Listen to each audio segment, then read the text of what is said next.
Good morning students, class first year. ये दूसरा lesson आपका चल रहा है। आज का टॉपिक वात्सल है। पहले विनय पढ़ाए थे। विनय माने विनती, विनम्रता। जब कोई किसी से विनय करता है, विनय करता है, निवेदन करता है, तो उसमें बताया था। आज ये टॉपिक बदल गया, वात्सल। वात्सल कहाँ प्रयोग होता है ये भी समझना जरूरी है। वात्सल रस जब माँ और पुत्र के बीच प्रेम होता है, या माता पुत्र से प्रेम करती है, या पुत्र माँ से स्नेह की बात करती है, वहाँ पर वात्सल रस होता है। तो इस पैरा में भगवान श्री कृष्ण के बाल सौंदर्य का, यानी बचपन जो था उनका, छोटे थे तो कैसे सुंदर लगते थे, कैसा उनका सौंदर्य था, क्या उनकी चाल थी, कैसे, वो सारी क्रियाएं इसमें दी गई हैं। तो इसमें माता यशोदा देख रहे हैं अपने पुत्र के कार्यप्रणाली को, तो इसलिए इसमें वात्सल का प्रयोग हुआ है। इसलिए इसका नाम भी रख दिया वात्सल। आप देखो ध्यान से, ये जो वीडियो जाते हैं इनको कॉपी में मैंने कहा था लिख लिया करिए। ये चूँकि बहुत ही हम एक सरलीकरण करके पढ़ाते हैं, तो कमज़ोर भी स्टूडेंट होगा, अगर लिख लेगा तो फिर वो तैयार कर लेगा। अगर रिविजन भी होगा उसको आसानी रहेगी। ये नहीं कि सुन लिया वीडियो, नहीं तो पढ़ा देते हैं, पढ़ा के बंद करते हैं। इसीलिए वीडियो भेजते हैं कि अगर कोई लेट हो गया है, नहीं किसी काम से आ पाया, तो वीडियो के माध्यम से अर्थ समझ लेगा, देखना, तो उसका रिटर्न तो हो ही गया, ओरल वर्क भी चलता जाएगा एकदम, कोई उसका नुकसान नहीं होगा नियम से। ये मैं बोल देता हूँ इसमें आपको समझने के लिए। देखिए ध्यान से, वात्सल है आज का टॉपिक। हरि जू की बाल छवि कहो वरण। हरि माने भगवान श्री कृष्ण के लिए कहा गया है। बाल छवि माने बाल सौंदर्य, छवि माने सौंदर्य, सुंदरता, बाल माने बचपन, कहो वरण, वरण माने वर्ण। यानी सूरदास जी कह रहे हैं, आपको से लिखना है, सूरदास जी कहते हैं कि भगवान कृष्ण के बाल सौंदर्य का वर्णन न कर रहा हूं। सकल सुख की सियों कोटि मनोज शोभा हरि। सूरदास जी कहते हैं कि इनका जो बाल सौंदर्य है उसे देखकर सकल सुख, यानी जितने संसार के सुख हैं वो इनके सामने कुछ नहीं है, या इनके बाल सौंदर्य की एक सीमा है। सारे सकल सुखों की बाल सौंदर्य के सामने सुख की एक सीमा है। सारे सुख उसी में समाये थे। सुंदरता को देखो, उसके आगे फिर कोई सुख नहीं। कोटि मनोज शोभान, और इनकी सुंदरता, बाल सौंदर्य को देखकर करोड़ों कामदेव शोभा हरण, उनकी शोभा हर जाती है। लेकिन कितने भी कामदेव आ जाए, कितने भी सुंदरता लेकर आ जाए, लेकिन भगवान श्री कृष्ण के बाल सौंदर्य के आगे उनकी फीकी हो जाती है। भुज भुजंग सरोज नयन बदन विरुचित लरनी। जब कब का कहना है कि जब रूप की प्रतियोगिता हुई, बाल सुंदरता में रूप की प्रतियोगिता हुई। प्रतियोगिताएं कई होती है, रूप की हुई, सुंदरता के लिए, कौन सुंदर है, तो उस प्रतियोगिता में इनकी भुजाओं ने, किसने, भगवान श्री कृष्ण की सर को, और इनके नेत्रों ने कमल को और इनके मुख ने चंद्रमा को जीत लिया, चंद्रमा पर विजय कर ली, जीत लिया प्रतियोगिता में, तीनों को जीत लिया। मतलब इनकी भुजाएं सर्प के समान, इनके नेत्र कमल के समान, इनका मुख चंद्रमा के समान। तो ये रूप की प्रतियोगिता में इनसे जीता है। तभी तो ये सब जल गए। कहाँ चले गए? रहे विवरण सले नभ, ये भुजंग सर्प बिलों में चले गए, छिप गए, कमल पानी में चले गए और चंद्रमा आकाश को चला गया। जब प्रतियोगिता हार गए तो चले गए। उपमा अपर दुर्जन, और उपमाएं, सारी उपमाएं इनके बाल सुंदर के आगे फीकी पड़ गई, तैर कर भाग गई, चली गई, वो भी चल गई, नहीं उपमा दे पाई, इतने सुंदर थे। मंजू में चट मधुरतल भरत भूषण भरण, भगवान श्री कृष्ण का सुंदर और श्यामल कोमल शरीर है, सुंदर श्यामल कोमल तन शरीर, अलग अनुभरत भूषण भरण, और सुंदर शरीर में जो आभूषण पहने वो भी उनके शरीर सुंदरता के अनुसार ही आभूषण, उन्हीं के अनुकूल आभूषण।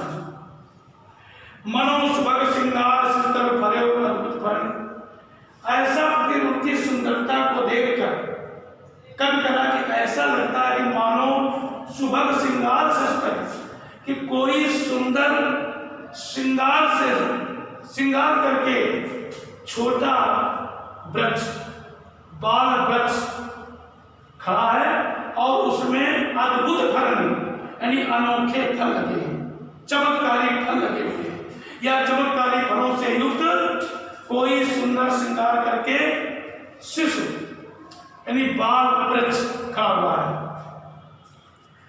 चलत चलत पद प्रतिबिंब मणि आंगन घुटुवन करण, जब भगवान श्री कृष्ण यशोदा या नंद बाबा के मणियों से युक्त आंगन में घुटुओं के बल चलते हैं तो साथ साथ उनके पैरों की परछाई भी चलती है। जलद संपूर्ण सुबह चली भरी ले उर्जल धरने, और ऐसा लगता है उनकी सुंदरता को धरती जलद माने कमल के संपुट में उनकी सुंदरता को भर रही है, या उनके लिए कमल का एक आसन वो पृथ्वी पर रखे हुए बैठने के लिए।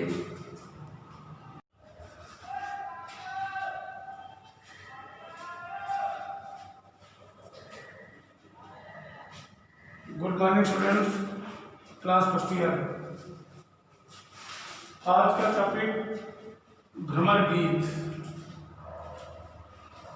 इस सूरदास में 3 चैप्टर थे लेसन में। पहला था विनय, दूसरा था वात्सल, और तीसरा ये भ्रमर गीत।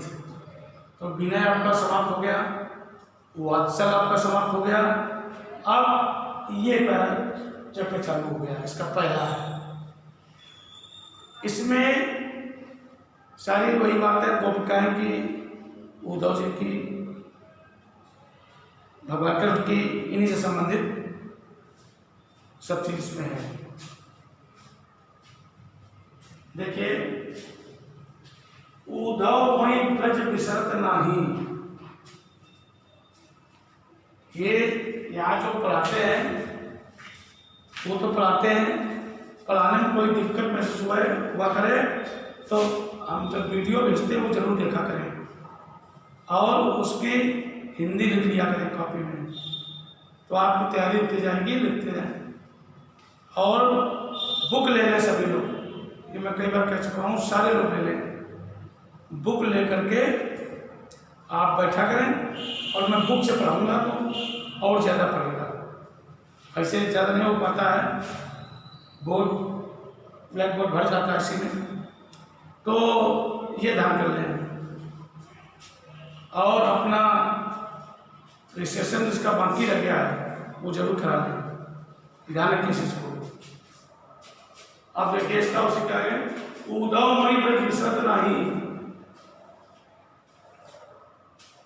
श्री कृष्ण जी उद्धव से कह रहे हैं कि हे उद्धव, मुझे ब्रज की याद इतनी आती है कि मैं भूलना चाहूं फिर भी नहीं भूल पाता हूं। विसरना माने क्या, भूलना, विस्मरण होना, मतलब हमेशा दिन रात वही की मुझे बातें याद आया करती हैं। मैं चाहता हूं कि इनको मैं भूलूं, लेकिन मेरे मस्तिष्क से निकलती नहीं है, क्योंकि हंस सुता की सुंदर कगरी और कुंजन की छाई। हंस सुता माने होता है यमुना, यमुना नदी। कगरी माने होता है किनारा, और कुंजन माने वृक्षों की छाया, वृक्ष होते हैं, छाया माने छाया। कहते हैं वो ब्रज में यमुना नदी का सुंदर किनारा जिस पर मैं घूमता था, भ्रमण करता था, और कुंजों की छाया, कुंजों की छाया,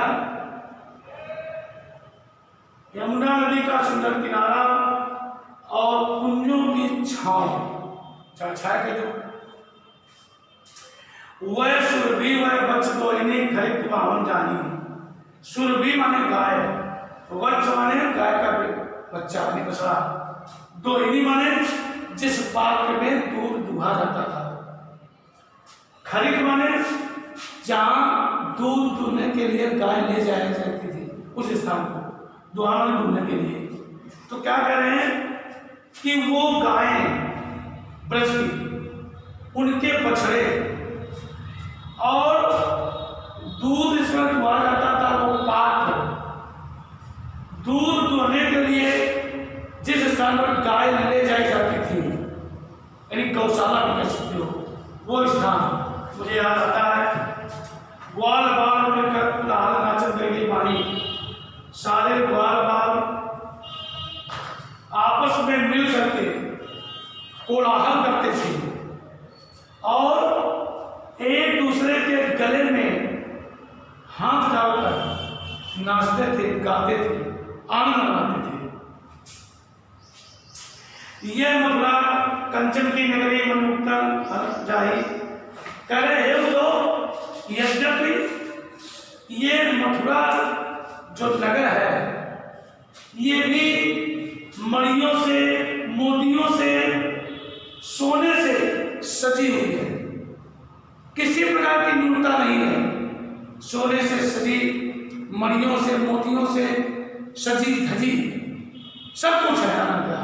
लेकिन इतना होते हुए भी जब ईश्वर आवत हुए सुख की जी उम्र में नहीं, इतना होने के बाद जब भी मुझे उस ब्रज की याद आती है तो या उस ब्रज में जो मैं सुख प्राप्त होता था उसकी जब मुझे याद आ जाती है तो जी उम्र का नहीं, मेरा मन उमंगे भरने लगता है और मेरा ये शरीर और मन ये मेरे बस में नहीं रहते हैं, मेरा मन वहीं चला जाता है। अनगर भात करी वो लीला प्रस्ताव निभाई। कह रहे हैं श्री कृष्ण उद्धव से कि हे उद्धव, मैं ब्रज में अनेक प्रकार की क्रियाएं किया करता था, लीलाएं किया करता था। अनमन यानी कभी कभी कई तरह की अनेक प्रकार की क्रियाएं करता था, लीलाएं करता था, लेकिन माता यशोदा और नंद बाबा कभी भी कुछ नहीं कहते थे, सब चीज मुझे माफ करते, क्षमा कर देते थे। सूरदास रहे मौन भाई एक करके प्रश्न है।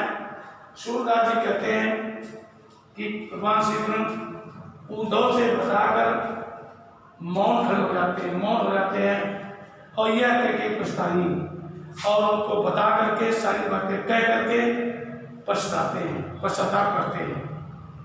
तो ये आपका पूरा हो गया, इसको आप लिख लेंगे, याद कर लेंगे और ढंग से तैयारी कर लेंगे इसकी।